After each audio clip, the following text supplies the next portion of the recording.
యేసుక్రీస్తు నామంలో బెతస్తా విడుదల పరిచర్ల తరపున మీకు ప్రేమపూర్వకమైన వందనాలు. ఈ దిన వాక్య ధ్యానము.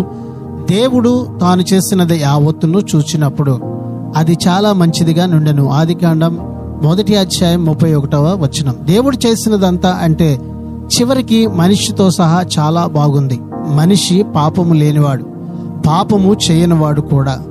దేవునితో సహవాసం చేయగలిగిన వాడు, ఆత్మతోనూ సత్యంతోనూ దేవుణ్ణి ప్రేమించి ఆయన్ను ఆరాధించగలిగిన వాడు, మంచి ఆలోచనతో ఉన్నతమైన ఉద్దేశాలతో మనలను చేసిన దేవుని పక్షంగా మనము కూడా మంచి ఆలోచనతో ఉన్నతమైన ఉద్దేశాలతో దేవుని పక్షంగా జీవిస్తే అది మనకు ఎంతో ఆశీర్వాదం, క్షేమాన్ని కూడా కలిగిస్తూ ఉంది.